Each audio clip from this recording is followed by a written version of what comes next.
안녕하세요. 정문일층 황철중 대표입니다. 자, 이번에는 현우산업 보겠습니다. 현우산업은 금요일 대비해서 보합권 정도 움직이고 있는데요. 최근 들어서는 6월 달에 7,890원 고점을 찍고, 그 다음에 8월까지는 쭉 하락을 이어지다가 한 5,000원대에서 반등을 시작해서 한 7,000원까지 올라왔습니다. 자, 먼저 우리가 주가를 분석하는 방법에는 한 크게는 세 가지를 많이들 얘기를 하죠. 첫 번째는 그 회사가 가지고 있는 내재적 가치에 대한 이야기를 해보는 것. 즉, 이것은 예를 들면 기본적으로 매출액 구조가 얼마 가지고 그 회사가 돈을 잘 버는지, 그러니까 우리가 소위 말해서 재무제표라고 하죠.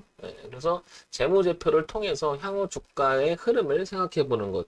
이런 것을 기본적 분석이라고 하죠. 두 번째는 그동안의 현우산업이 어떤 주가, 그러니까 가격이 어떻게 움직여 왔는지를 하나하나 표현해 놓은 것을 차트라고 하죠. 그 차트를 통해서 어떤 흐름으로 이어가고 있고 향후 주가는 어떻게 흘러갈 수 있는지, 거기에는 이제 매물대, 지지와 저항, 채널, 뭐 기타 등등 여러 가지 기술적 이야기가 나오죠. 이걸 기술적 분석이라고 얘기하죠. 그러니까 기본적 분석에 비해서 기술적 분석은 다소 회사에 대한 가치 평가를 조금은 배제한 채 주가의 흐름을 이야기하니까 약간 등한시하는 경우가 좀 있죠. 하지만 기술적 분석은 수급의 문제가 항상 포함되는 내용이 있기 때문에 어쩌면 기본적 분석만큼이나 중요한 주가 흐름의 분석이 될 수가 있기 때문에 세심하게 봐야 되지 않나 이런 생각을 해보고요. 그 다음에 이제 세 번째는 아시겠지만은 정보 분석이라고 하죠. 그 회사가 가지고 있는 뉴스, 그 다음에 화제가 될 수 있는 부분, 그 다음에 소식, 그 다음에 이슈, 그 다음에 그 우리가 소위 말하는 테마를 형성하면서 이 회사가 우상향으로 갈 수 있는데 그 가는 과정 속에서 단기적으로 계속해서 올라가냐 아니면 단발성 그냥 하나의 화제에 지나지 않느냐 뭐 이런 것을 생각해 보는 것을 정보 분석이라고 하죠. 어느 경우에든 주가 분석을 함에 있어서는 한 가지만 가지고 오른다 내린다고 말하기는 어렵죠. 당연할 겁니다. 그래서 우리가 복합적으로 생각을 해봐야 될 거고요. 또 하나 이제 대외적인 변수에 의해서 환율이라든지 그다음에 석유라든지 오일, 그다음에 우리는 지정학적 위치가 있기 때문에 북한 리스크라든지 그다음에 정치, 경제, 사회, 문화, 그다음에 국제적으로 어떤 영향 때문에 주가의 움직임을 또 결정되기도 하죠. 그러니까 어느 하나만 가지고 이것 때문에 올라간다, 이것 때문에 내린다, 이렇게 말할 수는 없을 겁니다. 자, 그렇기 때문에 현재 시점에서 미래 가치를 이야기하는 그런 게 어떻게 보면 주가 분석의 하나의 이유잖아요. 그렇기 때문에 기준이라는 부분을 잡아나가는 게 가장 중요하지 않을까 이렇게 생각이 듭니다. 역시 기준이라고 하는 것은 결국엔 가격의 이야기가 될 수밖에 없으니까 차트 분석은 그런 면에서는 중요하게 여겨야 될 그런 부분이 아닐까 생각합니다. 자, 현우산업 보겠습니다. 자, 현우산업 코스닥에 상장이 되어 있고 우량 기업이죠.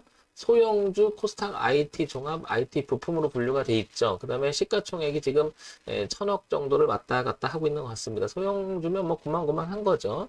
자, 그 다음에 현우산업이 그동안 최근과 그동안에 어떻게 돈을 잘 벌고 있는지 아주 기본적인 사항을 한번 보겠습니다. 현우산업 IT 부품, 인쇄 회로기판 제조 생활가전 IT 통신용 제품 뭐 이렇게 나옵니다.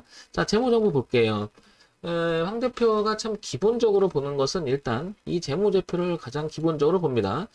작년 후반기에는 400억 내지 410억 정도 이렇게 한 것 같아요. 410억 정도. 근데 올해 전반기에는 그거보다 늘었어요. 그렇다 보니까 영업이익도 조금 개선되는 것 같고요. 그죠? 매출액 정도가 좀 늘어가고 있죠. 그죠? 이런 면에서는 약간 최근 1년간, 즉 2020년 중반부터 올해 전반기까지 주가 흐름을 보시면 어떻습니까? 이렇게 늘어가는 것도 어떻게 보면 원래 모습을 그대로 잘 가고 있다. 이렇게 생각이 됩니다. 실적 부분하고 재무제표하고 차트 흐름하고 즉 가격의 흐름이 주가의 흐름이 매칭이 돼서 잘 흘러가고 있는 것 같습니다. 연간 실점 보겠습니다. 요거는 이제 단기적으로 1년 정도의 흐름을 얘기하는 거고, 그동안은 4년 정도의 주가의 매출액을 보면 1200억, 1400억, 1600억, 1500억.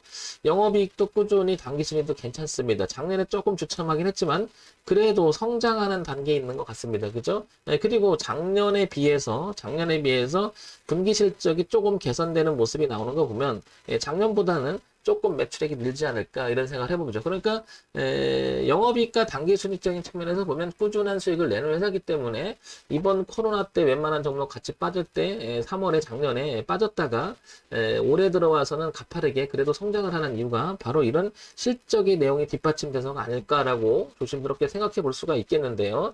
자, 그러면 여기서 한번 볼 부분이 이거죠. 주봉만 보더라도 여기가 뚜렷하게 지지와 저항이 나타냈던 부분이 보입니다. 그렇죠? 이렇게.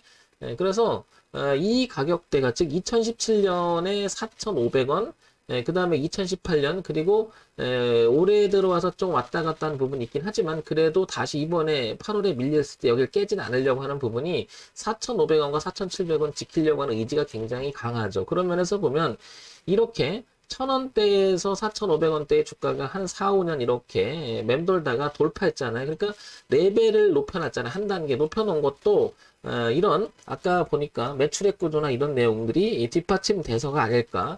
주가가 한 4배를 바꾼다는 것은 그만큼 모멘텀이 있어야 되는데 그래도 과거에 한 4, 5년간의 연간 실적을 봤을 때는 꾸준해서 물론 이때는 그럼 왜 주가가 좀 내려갔냐 봤을 때는 종합주가 지수 자체가 내려갔죠. 그래서 어느 그 종목이 가지고 있는 고유한 체질적이 좋다 하더라도 주가는 올라가는 게 아니라 전체 시장의 동향 자체가 안 좋았잖아요. 그러다 보니까 주가가 빠졌다가 1,500원대에서 7,800원까지 이렇게 가파르게 올라온 이유도 실적이 뒷받침되니까 반등하는 크기도 나름 양호했고 이번에 밀렸을 때 지지하는 모습도 그런 실적이 받침되니까 이렇게 빠져나가는 게 아니라 오히려 눌림의 기회를 삼아서 누군가는 수급적인 측면이 잡아챈 데가 바로 4,500원, 4,700원이 아닐까 이렇게 조심스럽게 생각해 볼 수가 있겠죠.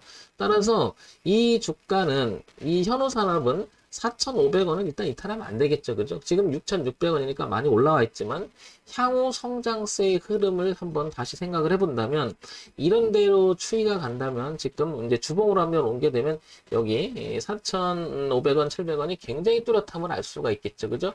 과거 10년 동안 현우산업은 갇혀 있었는데 가격이 이렇게 이거를 돌파시켜 놓고 뚫고 눌림을 줬으니까 튕겨나가는 모습이 비례적으로 봐도 흐름만 보더라도 현우산업은 충분히 이런 흐름으로 당분간은 흐름이 유지되지 않을까 이런 생각을 해볼 수가 있을 것 같아요. 그죠? 이렇게.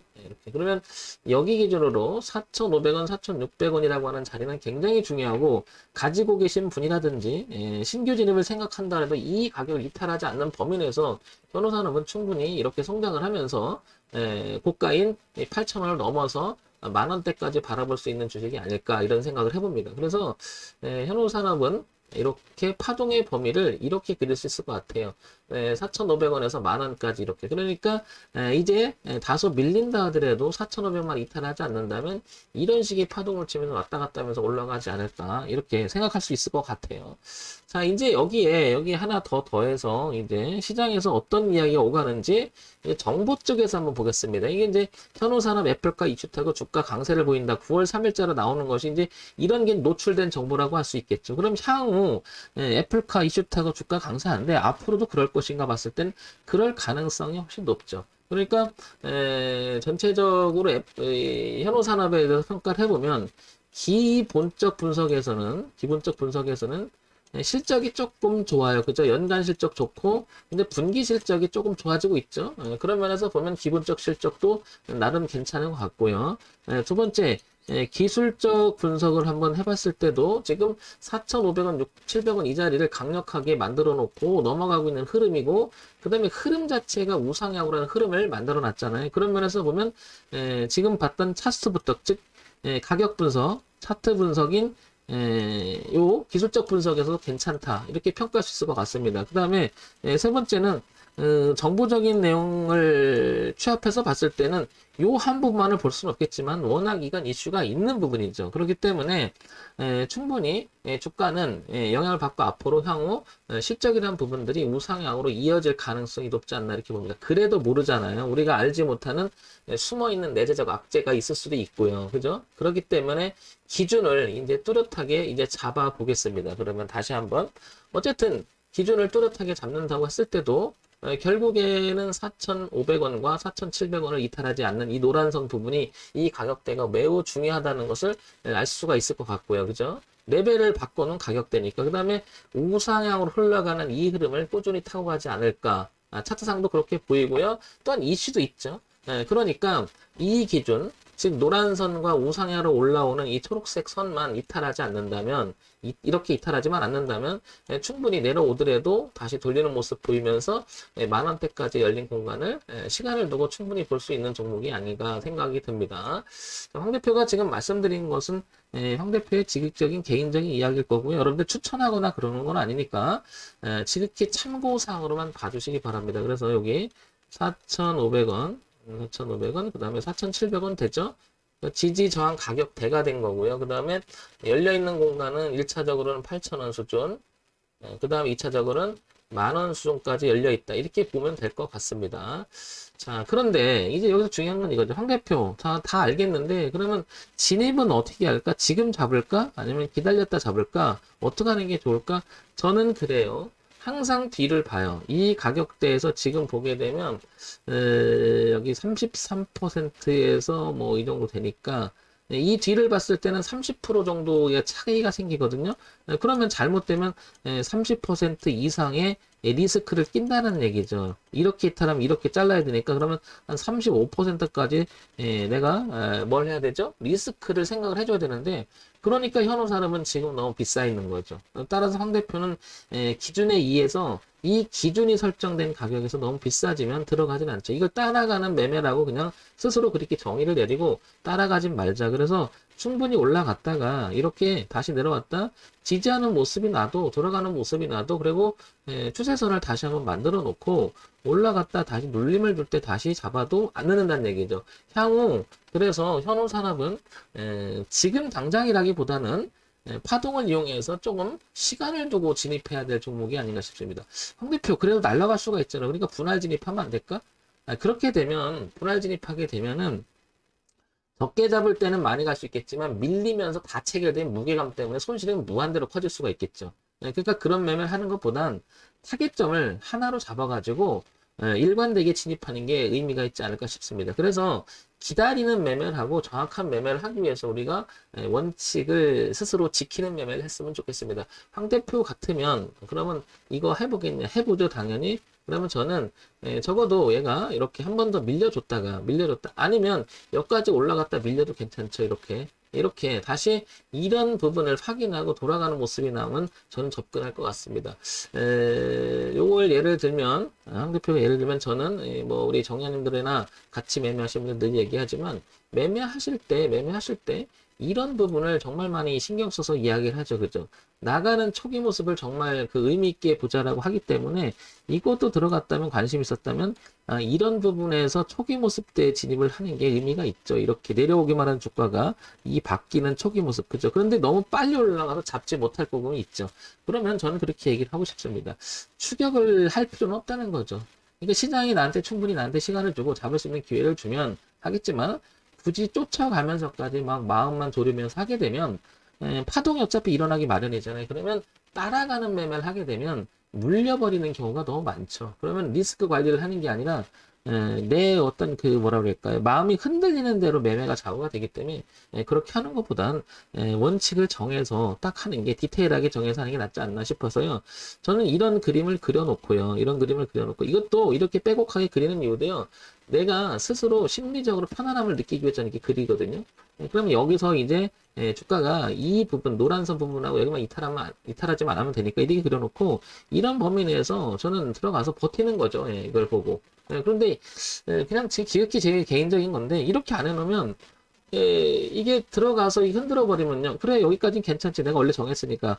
그런데 그냥 여기 들어갔다 막연하게 그냥 이렇게 쳐다보고 있다가 이 주가에 들어가면 계속 이거면 좀 당황스럽죠. 당황스러워. 막 이렇게 보면. 그래서 진입하는 모든 부분들을 디테일하게 정할 필요가 있지 않나 싶습니다. 그래서 리스크 관리를 위한 기준 가격을 설정하고 그 다음에 기본적 분석을 하고요. 그래서 돈을 잘 벌고 있는지 이런 것은 필수적으로 봐야 될 거고, 그 다음에 이슈가 있다면 그게 지속적으로 영향을 줄지에 대한 생각, 이렇게 보면 되지 않을까 싶은데요. 현호산업은 그런 면에서 보면 이슈도 있고 차트도 괜찮고 그 다음에 돈도 잘 벌고 있는 회사니까, 그래도 모르니까 4,500원, 700원이라는 기준을 잡아볼 필요가 있다라는 거고, 가지고 계신 분은 고가는 넘어갈 가능성이 굉장히 높지 않나 이렇게 생각을 해봅니다.